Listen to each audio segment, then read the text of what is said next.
Draghi, guarda, vigilante proprio, non sto i capi del governo, ma i capi del governo sono protetti, devono fare tutto perché devono essere... Quale paese? In tanti altri paesi. Me ne dica uno. In tanti altri paesi. Ne può dire uno? Ne può dire uno? Non me ne dice uno.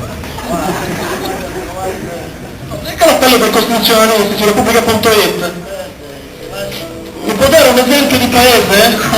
Non lo sa.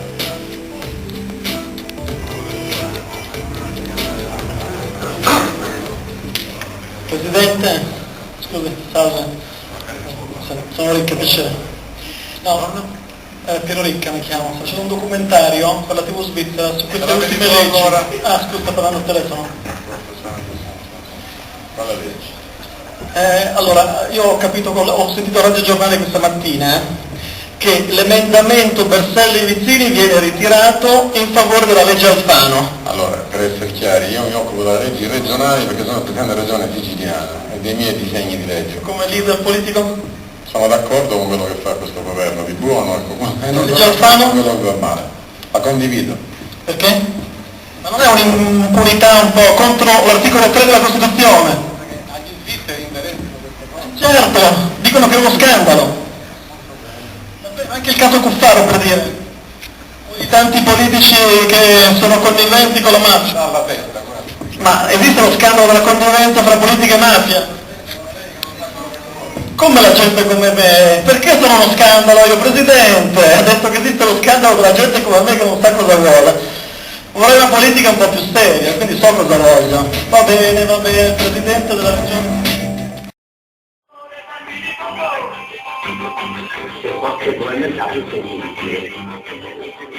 Tra 2 settimane circa sapremo quanto ci costa l'esclusivismo di Rete 4. Cacciate voi le frequenze o cacciamo noi i soldi?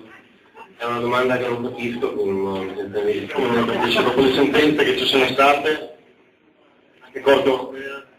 La Rete 4 è assolutamente in linea, è legale, non trasmette. Nonostante il Consiglio di Stato, la Corte Europea. È superata la cosa. No, sai Paolo, è la questione assolutamente superata. Nel senso superata, cioè Di Stefano ha avuto ragione, Europa 7 non è ancora... Ha detto che la questione è chiusa, quindi non ti agitarsi. L'Europa ha detto che ha ragione Di Stefano di Europa 7. No, ma la questione è chiusa, è stata superata, è stato detto anche ieri a porta a porta, quindi non... Dopo Rai 7, non è che ci dobbiamo Non l'ha detto Verso, l'hanno detto signori che fanno politica e no, che fare le stesse misure. non ho capito, scusi. Sto bene, Laspo è.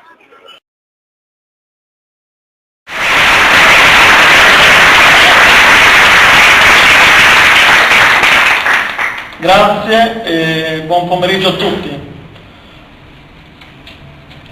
Vuoi fare un'introduzione tu? Sì, semplicemente per presentare non tanto Piero, che lo farà sicuramente da solo e sicuramente meglio di come potremmo fare noi. Per chi non lo sapesse, noi siamo invitati appunto agli Amici del Grillo di Venezia e oggi appunto presentiamo il libro di Piero Ricca appunto ripeto si presenterà da solo.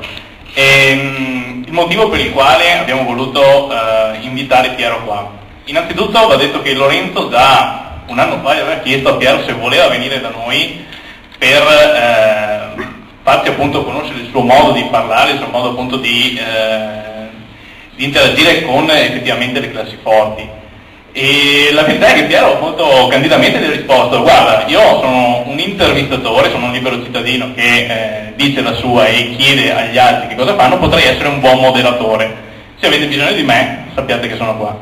Chiare lettere gli ha chiesto, lo spiega lui appunto nel suo libro, di presentare il suo modo di fare contestazione, il suo modo di fare interviste, il suo modo di fare giornalismo per la rete. E quindi insomma sembrava un buon modo a noi per far vedere che effettivamente a volte l'urlo, il grido, il modo appunto di contestare vivacemente ma pacificamente i poteri che spesso non si fanno intervistare perché comunque l'attuale livello insomma, del giornalismo è quello che è, hanno bisogno a volte appunto di una voce un po' forte.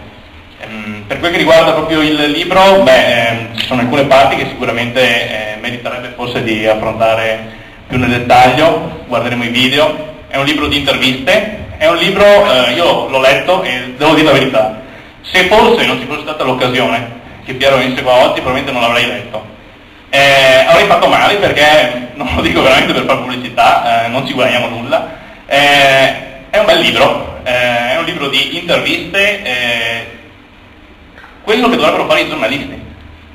Cioè, in un post di oggi sul sito Voglio Scendere, Gomez ha detto che i giornalisti non fanno i giornalisti, chiedono opinioni.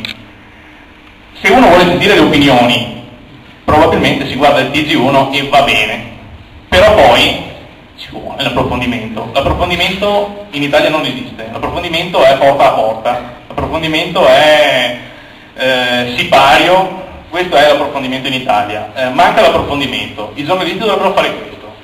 Noi come Meetup ci siamo dedicati fino adesso a fare approfondimento. Se continueremo a fare approfondimento, se faremo qualcos'altro, lo decideremo insieme a voi, se chiaramente dovrete far parte del Meetup, o lo decideremo nelle nostre prossime riunioni. Intanto vorremmo appunto che cominciassimo ad indignarci veramente tutti quanti per quello che attualmente la nostra classe politica, il nostro establishment non fa. Abbiamo dei dirigenti pubblici che destinano le loro giornate attualmente a riconfermarsi il mandato all'elezione successiva. Non fanno nulla durante il mandato, ci vuole qualcuno che cominci a chiedere a queste persone che cosa fanno durante le loro giornate. Questo è un libro che intervista in modo schietto molte di queste persone, personaggi tra l'altro incredibili, perché hanno veramente delle facce di bronzo, ed è un eufemismo chiaramente, facce di bronzo. Ripeto, merita di essere letto, anche se a tratti veramente verrebbe da chiudere il libro e lasciar perdere. Intanto perché non sempre si riesce anche a fare un sorriso, perché è anche qualche momento veramente divertente. Innanzitutto appunto un consiglio a voi è appunto di leggere il libro, perché veramente è piacevolissimo per me come lettura. Dopodiché lascio la parola a Piero, siamo qua per sentire lui, io non ho molto altro da dire. Un invito a tutti quanti a partecipare chiaramente alle riunioni del Meetup, agli incontri del Meetup, anche quando non ci sono questi eventi. Noi facciamo politica sul territorio a modo nostro, nel senso che facciamo contestazione, facciamo informazione, facciamo approfondimento. Abbiamo bisogno di una mano, perché l'abbiamo scritto anche sul forum questa mattina, per andare a prendere i volantini abbiamo dovuto mandare la mamma di un nostro amico, perché non c'era nessuno di noi che poteva farlo. Siamo pochissimi, abbiamo veramente bisogno di una mano, quindi un appello a partecipare, al di là del partecipare con noi, a partecipare in generale all'attività politica. Perché il livello è talmente basso che credo che veramente anche il peggiore di noi, più disinformato, possa veramente far meglio di molti che sono lì per motivi esclusivamente personali. Detto questo, lascio perdere la retorica, ahimè la retorica non è tra l'altro, e lascio qualche spunto a Piero su quello che è appunto il libro. Ho fatto prima, vorremmo chiedere a Piero, e sono appunto domande appunto generiche su quelle che però alla fine sono i fondamentali appunto di questo problema. Lui ha intervistato alcune persone che rispondono sempre con la solita propaganda, demagogia, non rispondono, certi scappano, corrono via, non rispondono, ne abbiamo visto qualcuno. Peggio ancora è chi non risponde alla domanda sviando, e ne abbiamo anche parecchi qui da noi, in Consiglio Comunale. Abbiamo dei maestri di retorica che riescono a parlare per ore senza dire nulla. Qua dentro ce n'è una ricca collezione. E mi viene in mente Dell'Utri, Farina era fantastico, cioè va letta l'intervista, forse l'intervista letta rende ancora meglio che non il video, perché uno ha veramente modo di capire di quanto una persona poco furba possa essere dicendo quello che dice. Cioè ammette praticamente tutto, nel senso che non nega nemmeno quello che effettivamente ha fatto, anche se poi non si reputa poi così tanto colpevole. Dell'Utri è ancora più bello, dietro c'è scritto, dicono di lui, parole testuali di Marcello Dell'Utri, che io sia mafioso è incerto, mentre è certissimo che lui sia uno stronzo. Questo è rivolto a Piero. Però, quantomeno, sul fatto che io sia mafioso e incerto, merita, insomma. Anche se però in realtà lui dice che sia incerto, se qualcuno legge il libro o se legge le sentenze si renderà conto che non è affatto incerto.